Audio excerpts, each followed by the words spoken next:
And with that, we are go.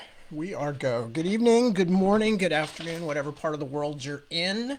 It's very interesting living in this time shifted era. And I'm Tad.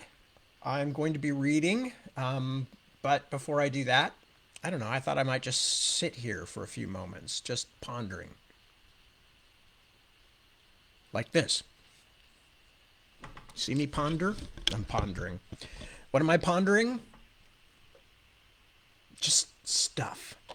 Anyway, I hope those of you who are in the American sphere of influence had a nice Thanksgiving.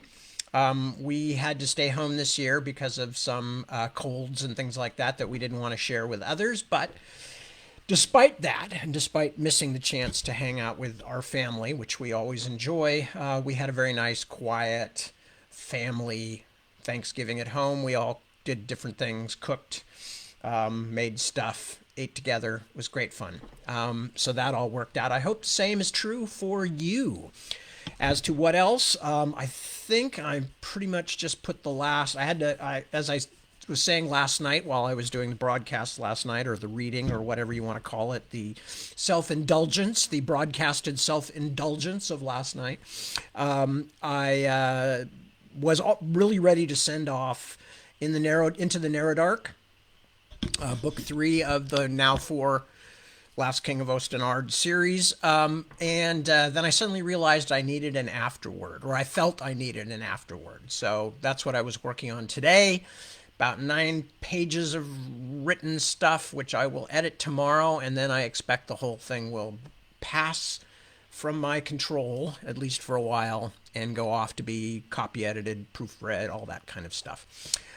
So that's where I am on the books, and I'm aching to plunge back into the Navigator's Children so I can get that done as quickly as possible, although there's quite a bit of work to be done, and then various other things await my attention, not least of which my family, who I haven't seen in months except for the Thanksgiving.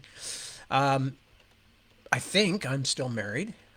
I believe that I have children, so I'm going to be checking on that as soon as Into the Narrow Dark goes into the mail.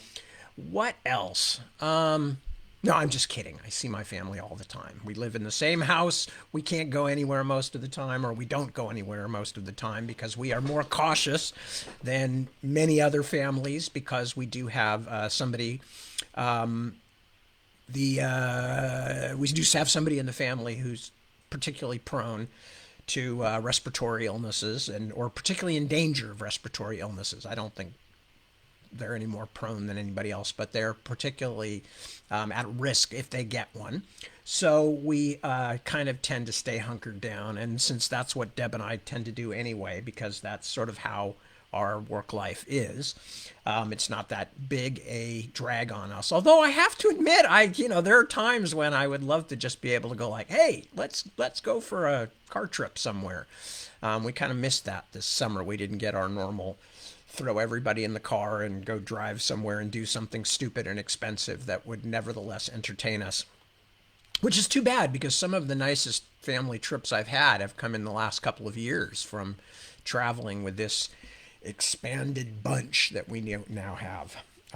So anyway, what else was I talking about? What else was I thinking about? I don't know. I'm just trying to keep you guys up to date.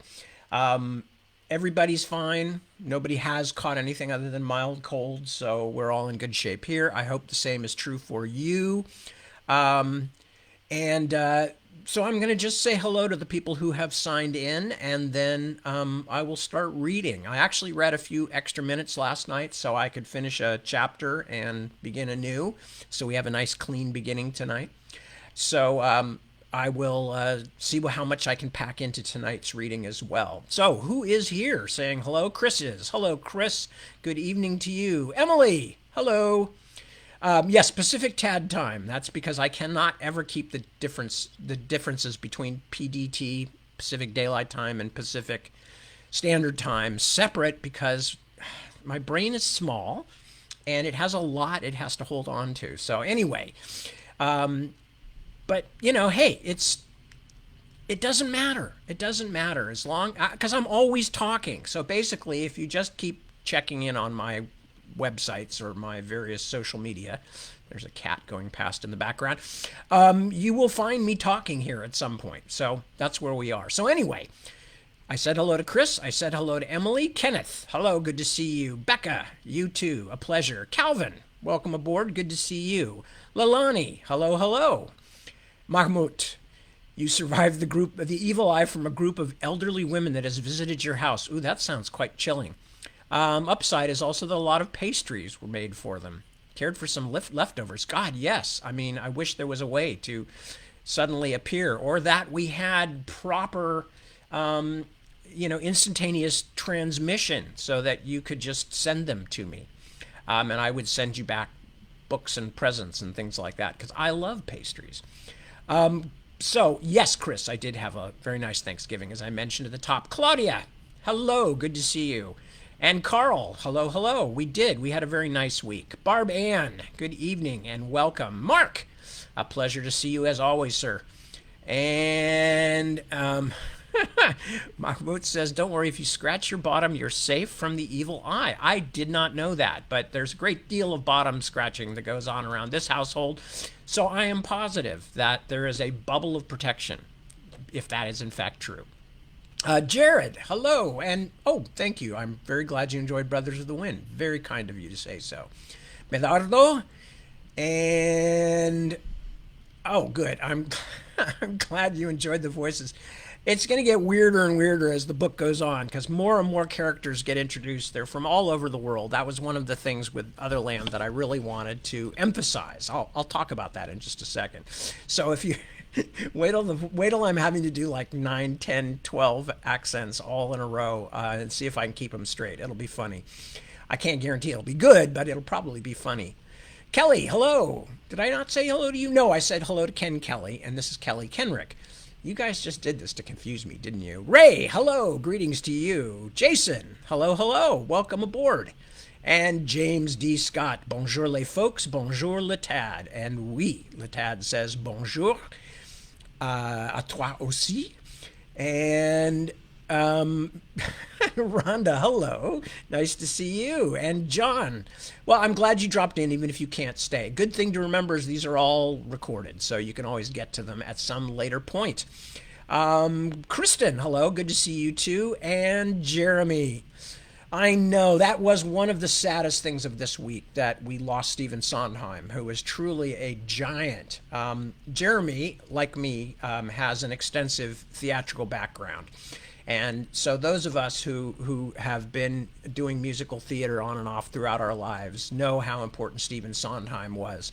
He's basically, he's, if not the Tolkien of our field, he's damn close. Of the musical theater field. He literally changed the rules, made an entirely new kind of adult musical theater.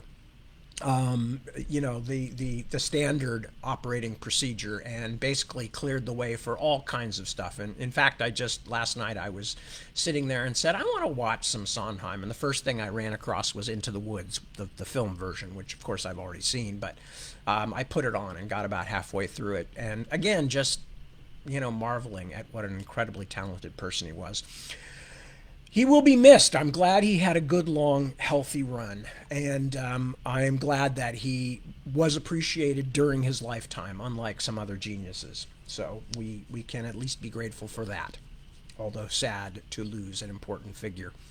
Anyway, so I'm just about to start, and I'm not going to... We're already getting into the point where it's quite complicated trying to bring people up to date. Last night we read a section that introduced Christabel, a 7-year-old American girl living on a military base in North Carolina, and her secret forbidden meeting with a strange old man named Mr. Sellers, who claims to have been a pilot and to have been injured in a jet fuel accident. And all we know about him for certain is that he is very badly, or appears to be very badly burnt, and has to be surrounded by humidifying mists at all times in his tiny little house at the back of the base. But Christabel is not supposed to go visit him, and she did, although it seemed innocent enough. And that was where we ended that section. Now we're going to go back and hear a little bit about Rini. And if we have time, we may even get a little bit into our first Thargor section, which, if we do, I will tell you something that has always amused me about Thargor and people's reactions to Thargor. Anyway, so I am going to start reading now. For those of you who have just stumbled in and are just bumping across this, I'm reading from the first Otherland volume, which is called City of Golden Shadow. And the main character in this section is Rini Sulaweo, who is a young adult African woman who teaches essentially communications and net skills and virtual reality at a Polytechnic Institute in Durban, South Africa. For those of you who care about such things, the time of this story is sometime in the middle of this century. So you can make what you want out of that in terms of, looking at the technologies and the social things. The beginning of each chapter also starts with a net feed, which, again, those of you who have already been involved or have read the books before, you know what that is. But that's why at the beginning of every chapter, I read these strange little blurbs. Anyway, Chapter 3, Empty Signal Gray. Netfeed News. Asia's leaders declare prosperity zone. Visual, Empress Palace, Singapore City. Voiceover. Asian politicians and business leaders meeting in Singapore, led by aging and reclusive Chinese financier Jun Bao and Singapore's Prime Minister Lau. Visual, Lau Wee Kuo and Jun Bao shaking hands.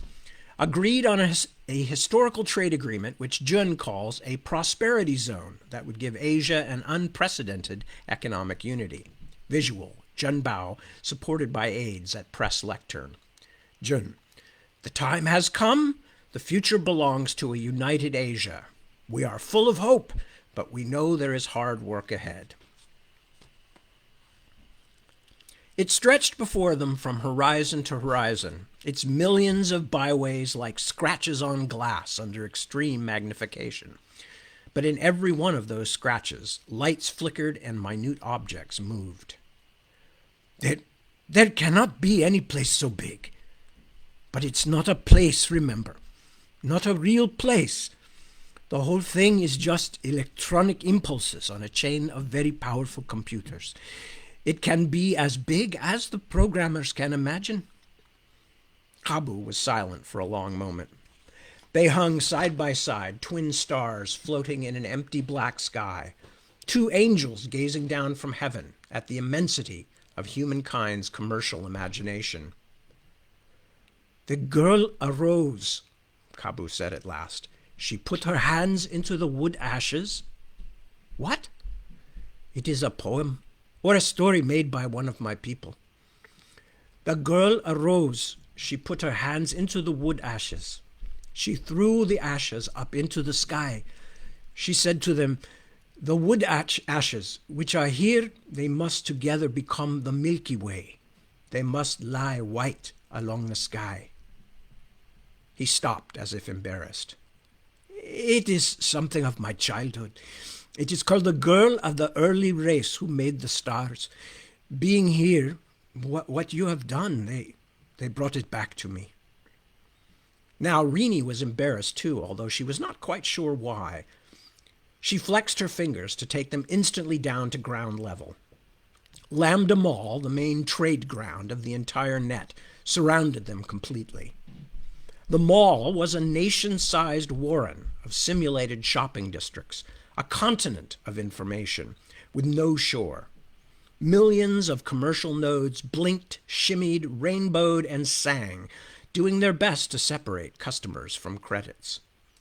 The intricate web of virtual thoroughfares surged with sims of every visual type, every level of complexity. It is a huge place, she said.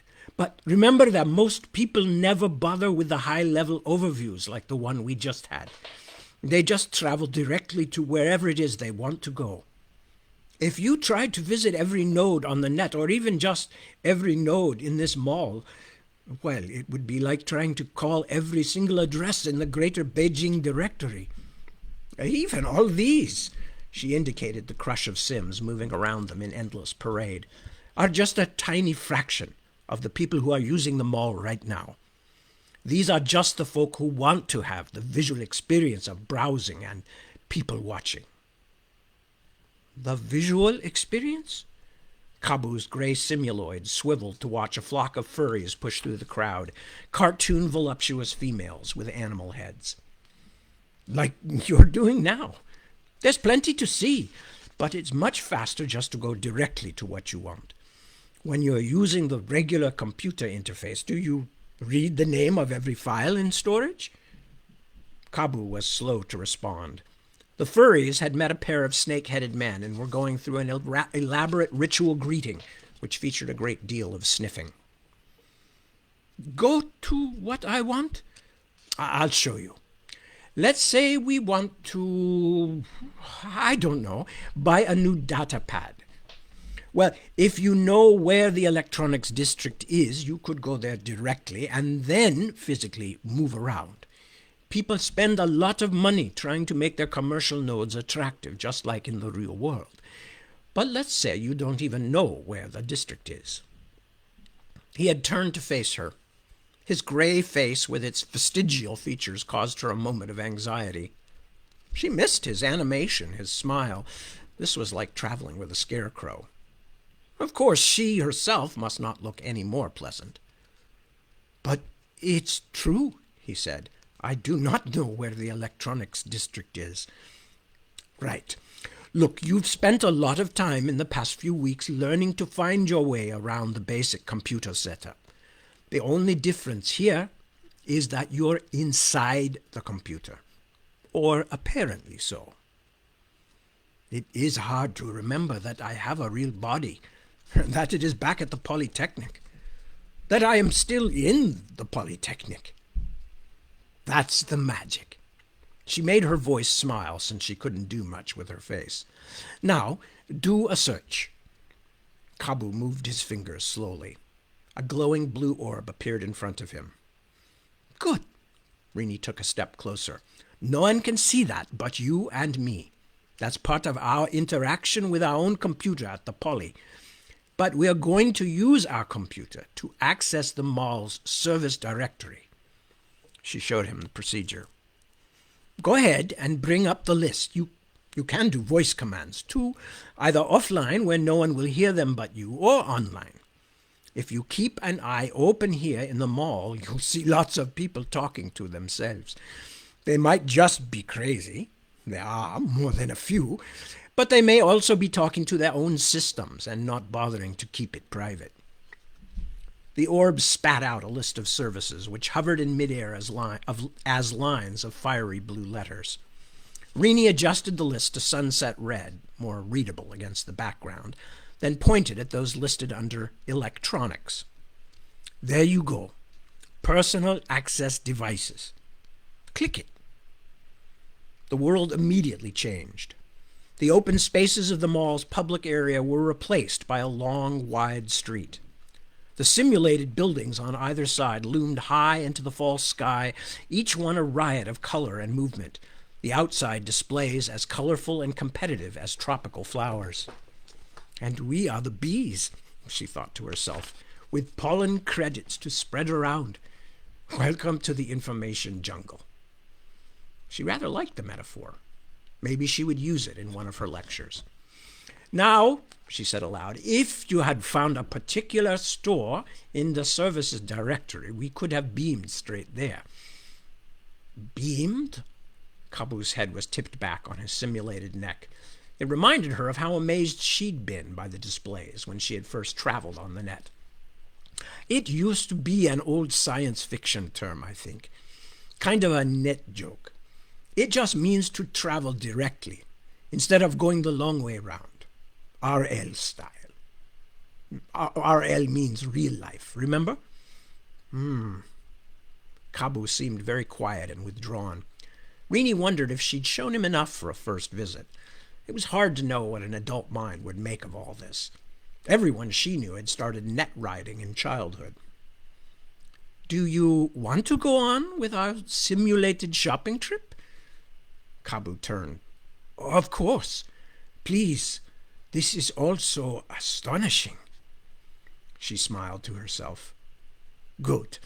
Well, as I said, if we wanted a particular store, we could have beamed directly to it. But let's browse.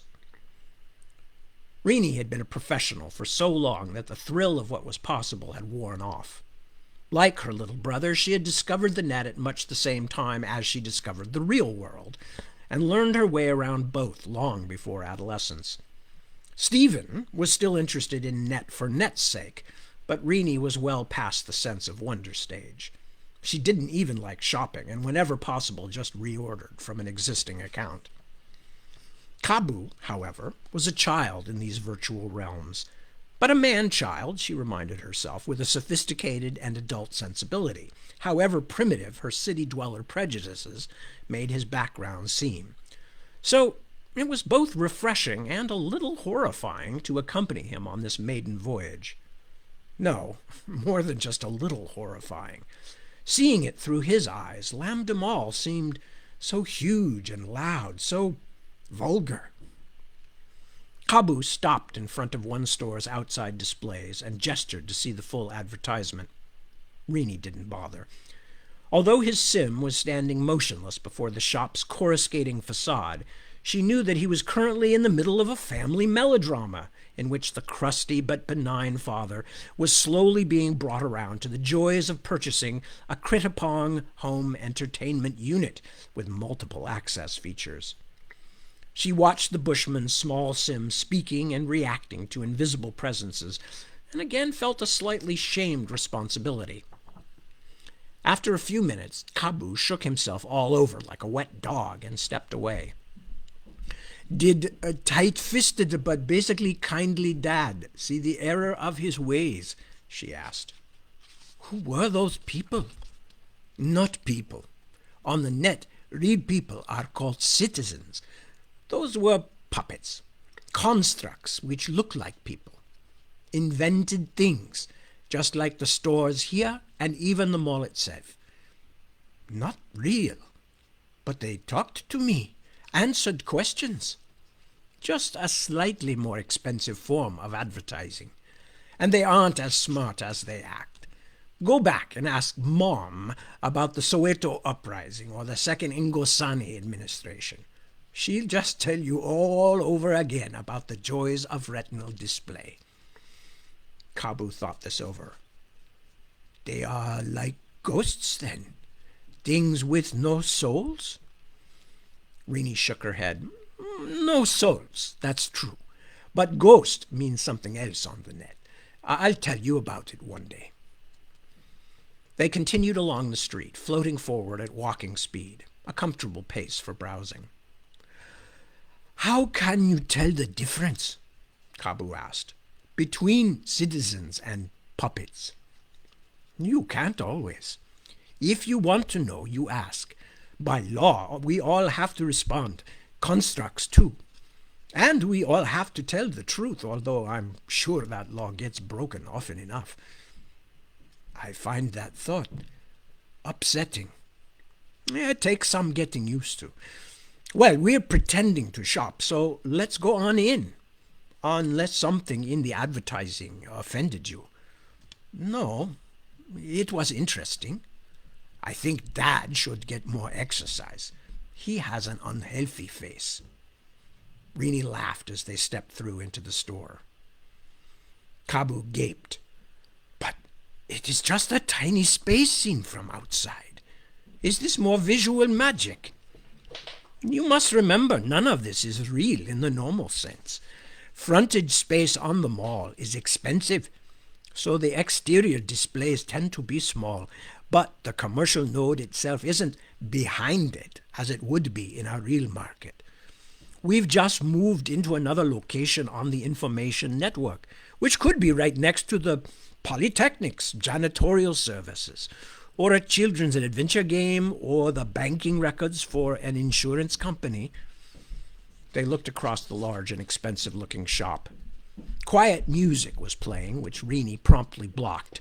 Some of the subliminals were getting very sophisticated, and she didn't want to discover when she went offline that she'd bought herself some expensive gadget. The walls and floor space of the simulated store were covered with tasteful abstract sculptures. The products themselves, displayed atop low pillars, seemed to glow with their own soft inner light, like holy relics. "Do you notice there are no windows?" Kabu turned to look behind him. "But there were several on either side of the door where we came in. Only on the outside. Those were showing us the equivalent of a page in a printed catalogue. Easy to do. Far more difficult and expensive, not to mention distracting to potential customers, would be to show what was going on in Lambda Mall outside the facade. So, on the inside, no windows. And no people either. Is this store, then, an unpopular place? It is all a matter of choice. I didn't change the default setting when I came in. If you remember your computer terminology from last week, default is the setting you get unless you specify otherwise. Exactly. And the default in this kind of store is usually alone with the merchandise. If we want, we can see any other customers who themselves choose to be seen. She made a gesture. For a brief moment, a half-dozen Sims flashed into sight, bending over one or another of the pillars. And if we want, we could be visited by a shop assistant immediately. Or, if we hover around long enough, one will eventually appear anywhere, just to help us toward a decision. Kabu moved across the floor to the nearest gently gleaming device. And these are representations of what this company sells? Some of what they sell. We can change the display, too, or see only the things we're interested in, hovering in front of us. We can even eliminate the showroom and view them only as text, with descriptions and prices. I'm afraid that's what I tend to do. Kabu chuckled. The man who lives beside the water hole does not dream of thirst. Another of your people's sayings. One of my father's. He reached his blunt-fingered hand toward one of the pads, a thin rectangle small enough to fit in a simulated palm. Can I pick this up? Yes, but it will only feel as realistic as your own equipment allows it to feel. I'm afraid the Sims we are wearing are pretty basic. Kabu turned it in his hands. I can feel the weight of it. Quite impressive. And look at this reflection across its screen. But I suppose this is no more real than that water you created on my first day in simulation? Well, somebody spent more time working on that than I did on my puddle. Good afternoon, citizens. An attractive black woman a few years younger than Rini appeared beside them. Kabu started guiltily, and she smiled. Are you interested in personal access devices? We are merely looking today, thank you. Rini examined the perfect, just-ironed crease of the woman's pants and her flawless white teeth. My friend, are you a citizen or a puppet? Kabu asked. The woman turned toward him. I am a Type E construct, she said, her voice still as warm and soothing as when she had greeted them. Respondent to all UN codes for retail display. If you wish to deal with a citizen, I will be happy to summon one now. If you have a complaint about my performance, please indicate, and you will be connected with... No, Rini said. There's no need. My friend is on his first trip to Lambda Mall and was just curious. The smile was still in place, although Rini fancied it was a bit stiffer than before. But that was silly. Why should a puppet be programmed with hurt feelings? I am glad I could answer your question. Is there anything else I can tell you about this or any of Crittapong Electronics' other fine products? Out of an obscure sense of guilt, she asked the saleswoman, the puppet saleswoman, she reminded herself, a mere piece of code, to demonstrate the pad for them. The free hand is the latest in portable access data units, the puppet began, with the most sophisticated voice recognition of any pad in its price range. It allows the pre-programming of hundreds of different daily tasks, a smartphone filtering service, and a wealth of other extras that have made Crittapong Asia's leader in consumer data manipulation products. As the puppet described the voice recognition features for Kabu, Rini wondered whether it was a coincidence that this particular salesperson appeared as a black African woman, or whether it had been summoned up tailor-made to match her own net index and address. A few minutes later, they were outside again, standing in the simulated street. "Just for your information," she said, "it isn't really polite to ask if people are citizens or not. But unless you specifically request a live human being, most of the salespeople in stores will be puppets." "But I thought you said that it was the law." "It is the law, but it's a social thing, a little delicate. If you are talking to a citizen and you ask them that question, then you are implying that they are, well, boring enough or mechanical enough to be artificial." "Ah, so one should only ask if one is reasonably certain that the person in question is a puppet? Or unless you really, really need to know." "And what might cause such a need?" Rini grinned. "Well, if you are falling in love with someone you met here, for instance. Come on, let's find a place to sit down." Kabu sighed and straightened up. His gray sim had been sagging in its chair. "There is still so much I do not understand. We are still on the mall, are we not?" "We are. This is one of its main public squares." "So what can we hope to do at this place? We cannot eat, we cannot drink. Rest, to begin with. VR can be like long-distance driving. You don't do much, but you still get tired." As blood was red and wet in whichever artery it flowed, so too the crowd in the teeming streets seemed identical in its sheer variety to any other in Lambda Mall. The fraction of the mall's visitors that floated, walked, or crawled past Café Boule seemed no different than what Rini and Kabu had seen upon first entering the commercial sector, or in the streets of the electronics district. The most basic sims, which usually represented the most infrequent visitors, stopped to rubberneck. Other, more detailed sims were covered in bright colors and traveling in groups, dressed up as though for a party. And some wore sophisticated rigs which would have been right at home in the poshest sectors of the inner district. Sims like handsome young gods which turned virtual heads everywhere they passed. "But why is it a cafe? Why not a resting house or some such?" Rini turned back to Kabu. The slope of his shoulders indicated fatigue. She would have to take him offline soon. It was easy to forget what a staggering sensory experience a first visit to the net could be. "Because cafe sounds nicer?" "No, I'm teasing. For one thing, if we had the equipment for it, we could eat and drink here, or at least feel like we were doing so. If we had the implant some rich people have, we could taste things we've never tasted in the real world. But even a real cafe serves more than just food and drink." She made a gesture, and they were surrounded by the gentle sounds of a Poulenc string quartet.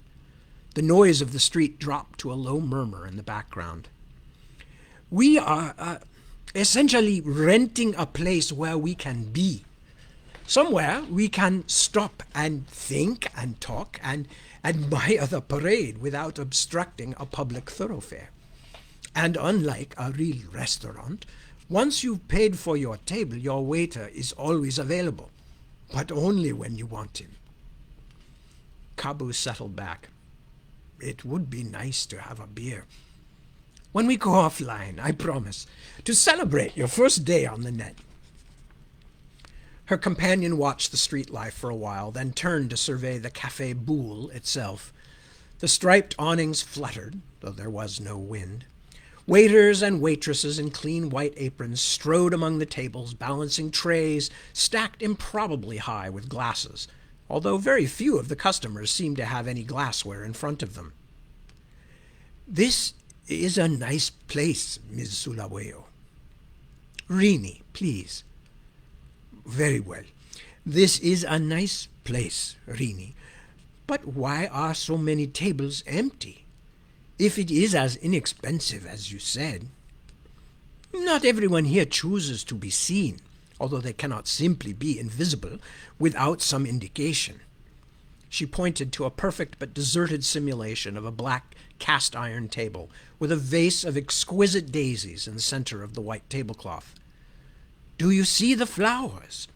How many other empty tables have them? Most of them. That means someone is sitting there, or occupying the virtual space, more accurately. They just choose not to be seen. Perhaps they are secret lovers, or their Sims are famous and readily recognizable. Or perhaps they merely forgot to change the default setting from the last people who sat there. Kabu contemplated the empty table. Are we visible? He asked at last. Oh, yes, I have nothing to hide. I did put a mute on our conversation, though. Otherwise we'd be surrounded by hawkers as soon as we leave, wanting to sell you maps, instruction manuals, so-called enhancement packages, you name it. They love first-timers. And that is all most people do here? Sit? There are various kinds of virtual performances going on for those who are not interested in watching the crowd.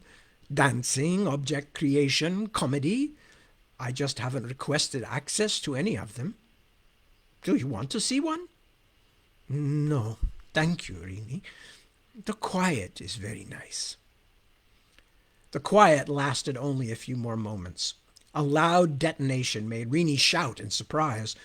On the street outside the cafe, the crowd swirled and scattered like a herd of antelope fleeing a lion's charge. 6 Sims, all muscular males dressed in martial leather and steel, stood in the open space, shouting at one another and waving large guns. Rini turned up the volume so she and Kabu could hear.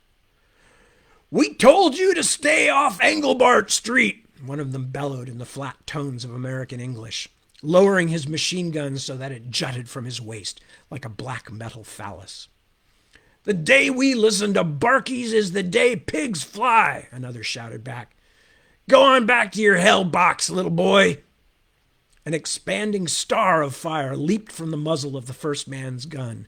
The sound was loud even through the damped audio in Rini's earplugs.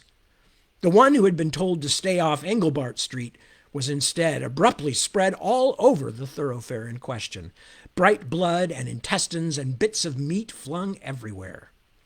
The crowd gave a collective shout of fear and tried to push back even farther. More guns flashed, and 2 more of the muscular men were smashed down onto the street, oozing red from scorched black holes. The survivors lifted their weapons, stared at each other for a moment, then disappeared. Idiots. Rini turned to Kabu, but he had vanished too. A moment's worry was eased when she saw the edge of his gray sim poking out from behind the chair. "Come back, Kabu. It was just some young fools larking around."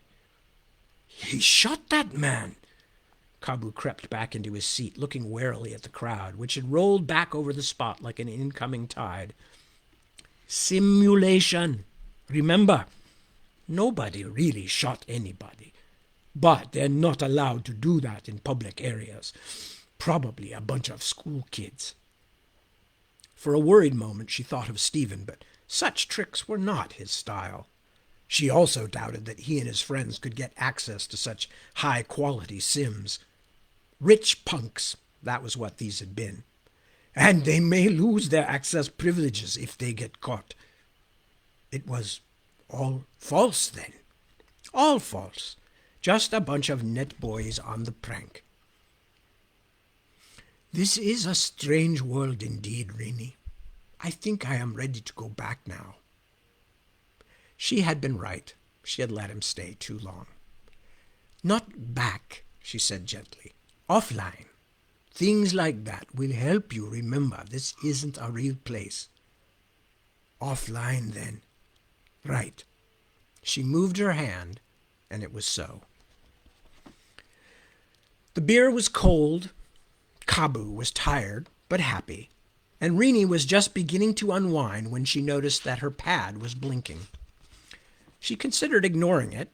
The battery was low, and when the power faded, strange things often happened. But the only priority messages were those from home, and Stephen would have returned from school a few hours ago. The beer hall's node was not working, and her battery wasn't capable of boosting her signal enough to use it from the table. So she apologized to Kabu and went out to the street in search of a public node, squinting against the late afternoon glare. The neighborhood was not a good one. Loose bits of plastic crinkle blowing like autumn leaves, empty bottles and ampoules in discarded paper bags lying in the gutter. She had to walk 4 long blocks before she found a node defaced with graffiti, but in service. It was strange being so close to the well-manicured grounds of the Poly, and yet in another world, an entropic world in which everything seemed to be turning to dust and litter and flakes of dried paint. Even the little lawn around the public node was only a phantom, a patch of baked earth and skeletal brown grass. She jiggled the pad's access jack in the node until she made something resembling clean contact. The booth was voice only, and she listened to her home phone pulse a dozen times before someone answered her. "What you want?" Her father slurred. "Papa? My pad was showing a message. Did Stephen call me?" "That boy? No, little girl, I call you. I call you to say I won't put up with no nonsense no more. A man got a right to some rest. Your brother, he and his friends make a mess, make too much noise. I tell him to clean up the kitchen. He says it's not his job. It's not his job. I told him if he cleaned his room, none of your lip, girl. You all think you can talk back to your father like I'm nobody. Well, I throw that upstart boy out, right out for good. And if you don't get home and clean this place up, I throw you out too." "You what? What do you mean threw him out?" There was a sly, pleased sound to Long Joseph's voice now. "You hear me? I throw his skinny behind out of my house. He want to play silly buggers with his friends and make noise? He can live with his friends. I deserve some peace." You! Rini swallowed hard. When her father got into these moods, he was just itching for conflict. Smashed and self-righteous, he would carry it on for days if she fought back. "That wasn't fair. Stephen has a right to have friends. If you don't like it, you can go too." Rini hung up the phone and stared for long moments at a stripe of cadmium yellow paint splashed across the face of the node, the long tail of a graffiti letter so arcane that she couldn't make it out. Her eyes filled with tears.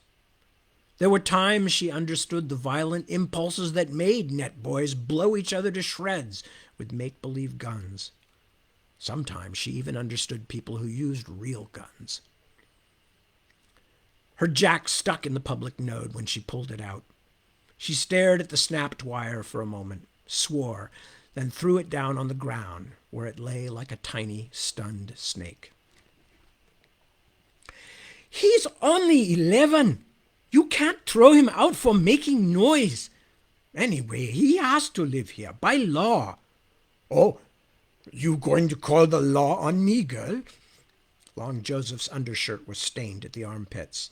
The nails on his bare feet were yellow and too long. At that moment, Rini hated him. "You can't do that."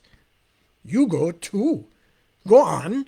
I don't need no smart mouth girl in my house. I told your mama before she died, that girl getting above herself, putting on airs. Renee stepped around the table toward him. Her head felt like it might explode. Go ahead. Throw me out, you old fool. Who will you get to clean for you, cook for you? How far do you think your government check will go without me bringing home my salary? Joseph Sulaweo waved his long hands in disgust.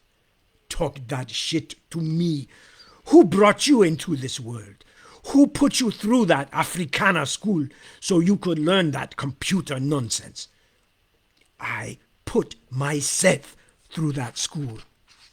What had started as a simple headache had now transmuted into spikes of icy pain. I worked in that cafeteria cleaning up after other students for 4 years, and now I have a good job. Then I come home and clean up after you. She picked up a dirty glass, dried residue of milk untouched since the night before, and lifted it to smash it on the floor, to break it into the 1,000 sharp fragments she already felt rattling in her own head. After a moment, she put it down on the table and turned away, breathing hard. Where is he? Where is who? God damn it, you know who. Where did Stephen go? How should I know?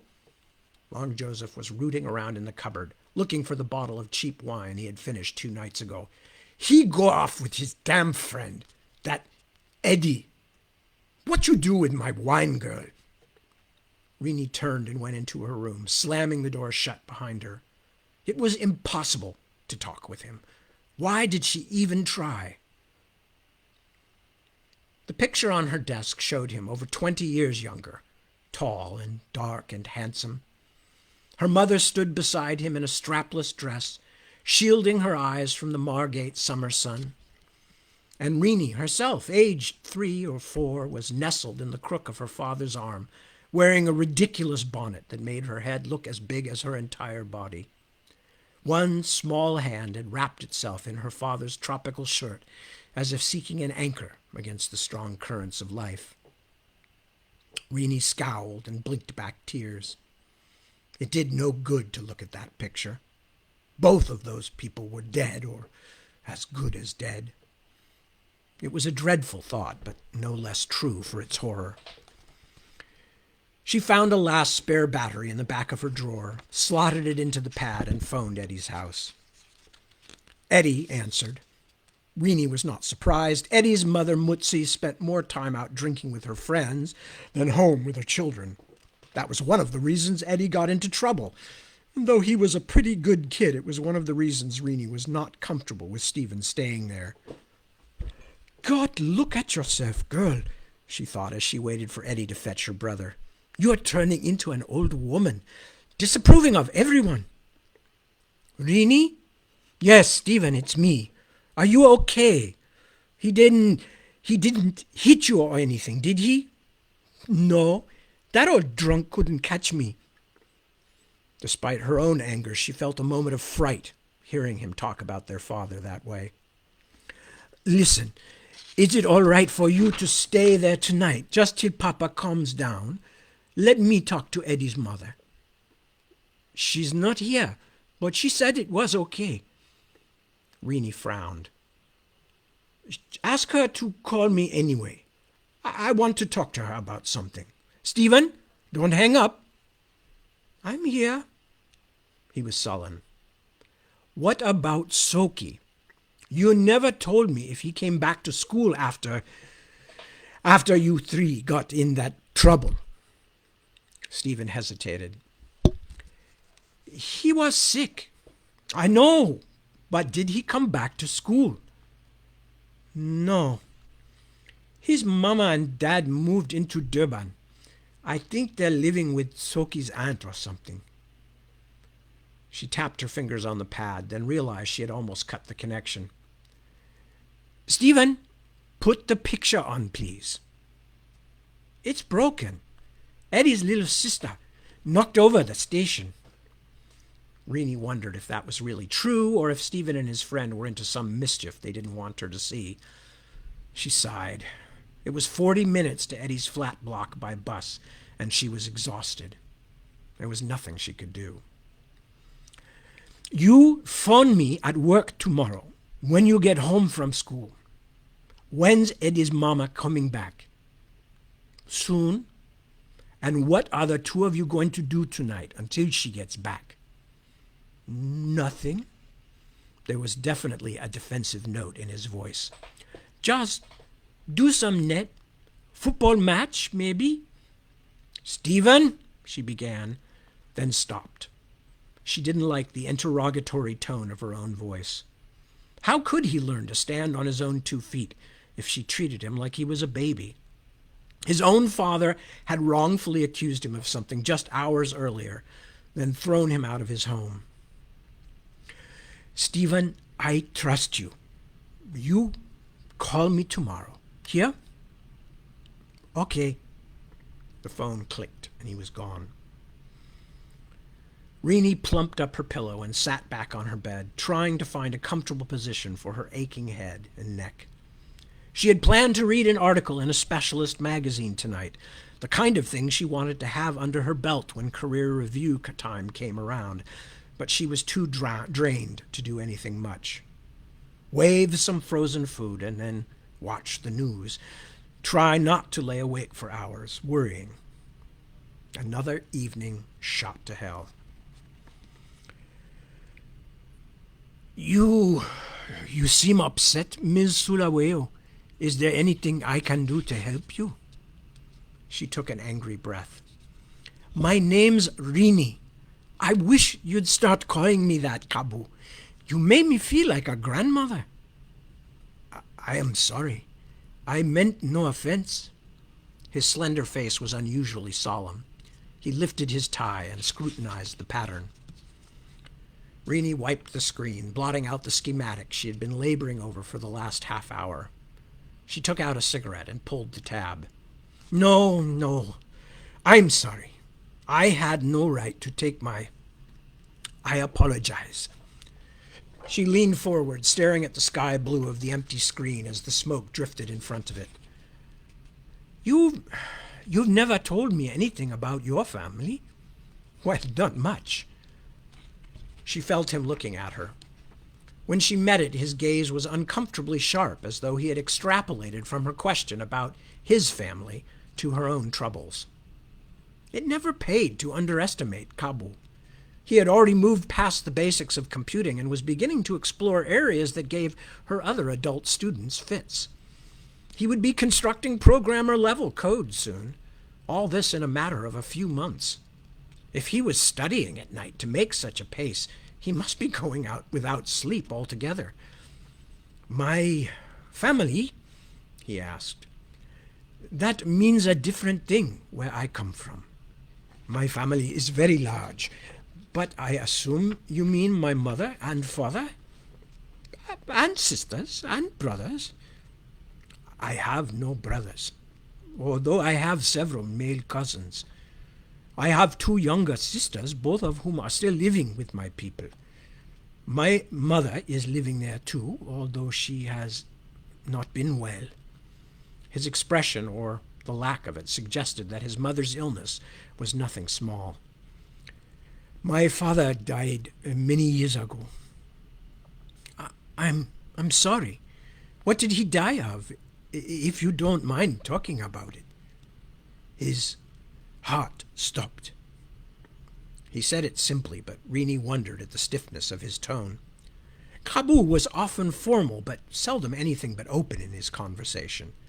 She put it down to pain that he did not wish to share. She understood that.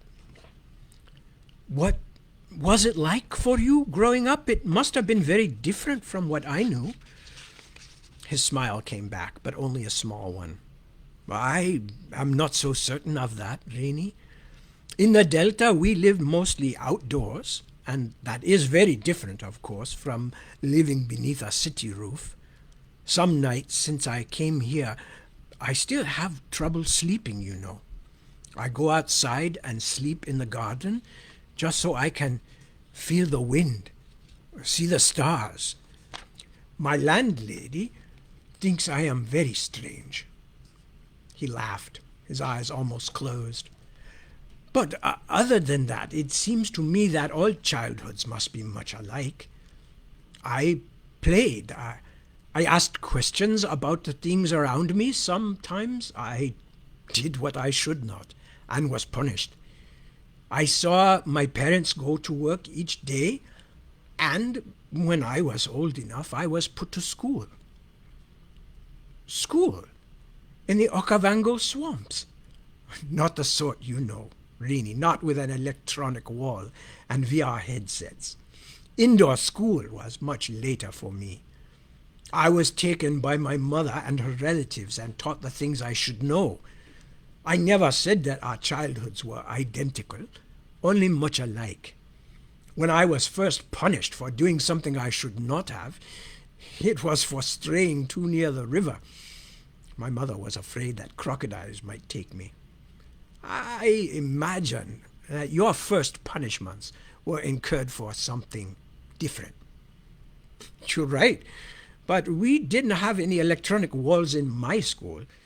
When I was a little girl, all we had were a couple of obsolete microcomputers. If they were still around, they'd be in a museum now. My world has changed also since I was a young child. That is one of the things that brought me here." "What do you mean?" Kabu shook his head with slow regret, as though she were the student rather than he, and she had fastened onto some ultimately unworkable theory. When he spoke, it was to change the subject. "Did you ask me about my family out of curiosity, Rini? Or is there some problem with yours that is making you sad? You do seem sad." For a moment she was tempted to deny it, or to push it aside. It didn't feel proper for a teacher to complain to a student about her home life, even though they were more or less the same age. But she had come to think of Kabu as a friend, an odd companion because of his background, but a friend nevertheless. The pressures of raising a little brother and looking after her troubled and troublesome father had meant that her friends from university days had drifted away, and she had not made many new ones. I do worry." She swallowed, disliking her own weakness, the messiness of her problems, but it was too late to stop. "My father threw my little brother out of the house, and he's only 11 years old. But my father's got it into his bloody mind to take a stand, and he won't let him back until he apologizes. Stephen is stubborn too. I hope that's the only way he's like Papa." She was a little surprised at her own vehemence. "So he won't give in. He's been staying with a friend for 3 weeks now. 3 weeks. I hardly get to see him or talk to him." Kabu nodded. "I understand your worry. Sometimes when one of my folk has a dispute with his family, he goes to stay with other relatives. But we live very close together, and we all see each other often." "That's just it. Stephen's still going to school. I've been checking with the office, and Eddie's mother, this friend's mother, says he's okay. I don't know how much I trust her, though. That's part of the problem." She stood up, trailing smoke, and walked to the far wall, just needing to move. "Now I'm going on and on about it again. But I don't like it. 2 stupid men, one big and one little, and neither one of them is going to say he's wrong." "But you said your younger brother was not wrong," Kabu pointed out. "If he were to apologize, it is true that he would be showing respect for his father. But if he accepts blame that is not his, then he would also be submitting to injustice to maintain the peace. I think you are worried that would not be a good lesson." "Exactly. His people, our people, had to fight against that for decades." Rini shrugged angrily and stubbed the cigarette out. "But it's more than politics. I don't want him to think that might makes right. That if you're pushed down yourself, it's acceptable then to turn around and find someone weaker you can push down. I don't want him to end up like his... Kabu held her gaze. He seemed capable of finishing the sentence for her, but didn't. After a long pause, Rini cleared her throat. This is a waste of your tutorial time. I apologize. Shall we try that flowchart again? I know it's boring, but it's the kind of thing you're going to have to know for exams, however well you're doing with everything else. Kabu raised an inquiring eyebrow, but she ignored it. And I've got about 3 pages left, so this is probably going to take me till about 10 minutes after. So those of you who have to cut out, I apologize, but you can listen. You can check it out as a recording. Kabu was standing at the edge of a sharp spur of rock. The mountainside stretched away beneath him, a curving, glass-smooth free-fall of shiny black. In his outstretched palm lay an old-fashioned pocket watch. As Rini stared, Kabu began to take it apart. "Move away from the edge," she called. Couldn't he see the danger? "Don't stand so close." Kabu looked up at her, his eyes crinkled into slits, and smiled. "I must find out how it works. There is a ghost inside it."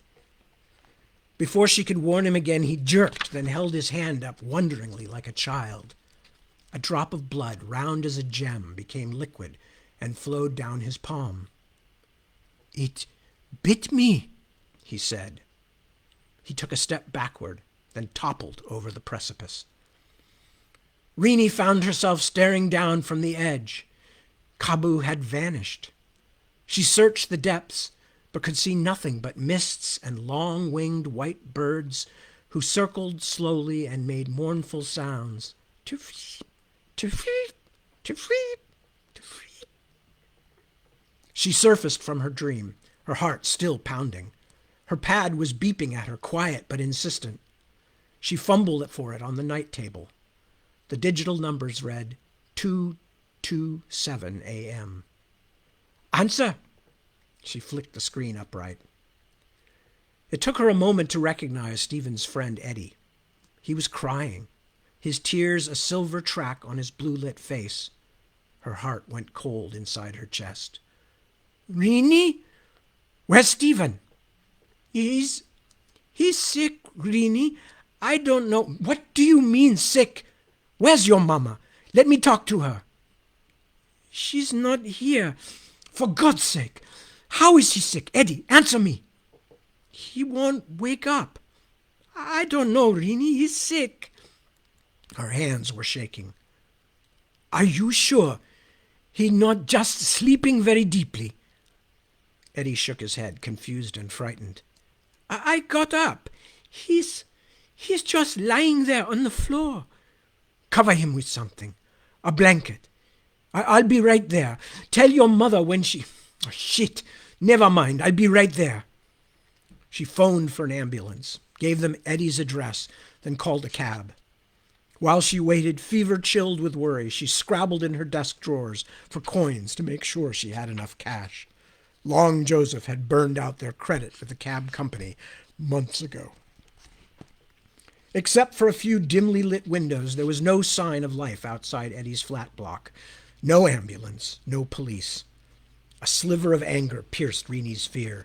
35 minutes already and no response. That would teach them all to live in Pinetown. Things crunched under her feet as she hurried across the entranceway. A handwritten sign said the electronic lock on the main door was out of service. Someone had since removed the whole latching mechanism with a crowbar. The stairwell stank of all the usual things, but there was also a scorched smell, faint but sharp, as of some long ago fire. Rini took the stairs 2 at a time, running. She was gasping for breath when she reached the door. Eddie opened it. 2 of his younger sisters sheltered behind him, eyes wide. The apartment was dark except for the jittery light of the wall screen's static. Eddie stood, mouth working, frightened and prepared for some kind of punishment. Rennie didn't wait for him to think of something to say. Stephen lay on his side on the living room carpet, curled slightly, his arms drawn against his chest. She pulled the threadbare blanket away and shook him, gently at first, but then with increasing force as she called his name. She turned him onto his back, terrified by the slackness of his limbs.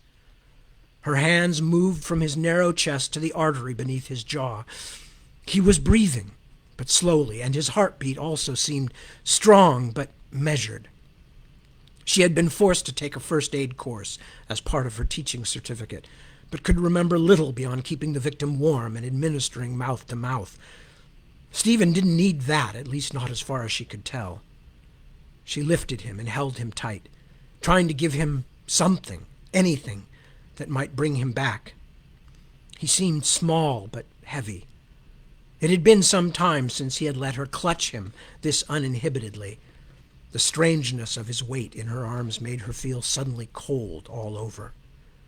"What happened, Eddie?" Her heart felt as though it had been beating too fast for hours now. "Did you take some kind of drugs? Do some kind of charge?" Stephen's friend shook his head violently. "We didn't do anything. Nothing." She took a deep breath, trying to clear her head. The apartment looked a surreal shambles in the silver blue light. Toys and clothes and unwashed dishes on every surface. There were no flat planes anywhere. "What did you eat? Did Stephen eat anything you didn't?" Eddie shook his head again. "We just waved some stuff." He pointed to the packaged dinner boxes, not surprisingly still out on the counter. Rennie held her cheek close to Stephen's mouth just to feel his breath. As it touched her, warm and faintly sweet, her eyes filled with tears. "Tell me what happened. Everything. God damn it, where is that ambulance?" According to Eddie, they truly had done nothing much. His mother had gone out to her sister's, promising to be home by midnight. They had downloaded some movies, the kind Rennie wouldn't let Stephen watch at home, but nothing so horrible she could imagine it having a physical effect on him, and made dinner. After sending Eddie's sisters to bed, they had sat up for a while, talking before putting themselves to bed as well. "But I woke up. I don't know why. Stephen wasn't there. I just thought he went to the bathroom or something, but he didn't come back. And I kind of smelled something funny, so I was afraid maybe that we had left a wave on or something. So I went out." His voice hitched. He swallowed. "He was just lying there." There was a knock at the unlatched door, which swung open. Two jump-suited paramedics entered like stormtroopers and briskly took Stephen from her. She felt reluctant to let him go to these strangers, even though she herself had summoned them. She released some of her tension and fear by letting them know what she thought of their response time. They ignored her with professional elan as they quickly checked Stephen's vital signs. The clockwork performance of their routine ran down a bit as they discovered what Rennie already knew. Stephen was alive but unconscious, and there was no sign of what had happened to him. "We will take him to the hospital," one of them said. Rennie thought he made it sound like a favor. "I'll go with you." She didn't want to leave Eddie and his sisters alone. Only God knew when their useless mother might turn up. So she called another cab, then wrote a hasty note explaining where they were all going.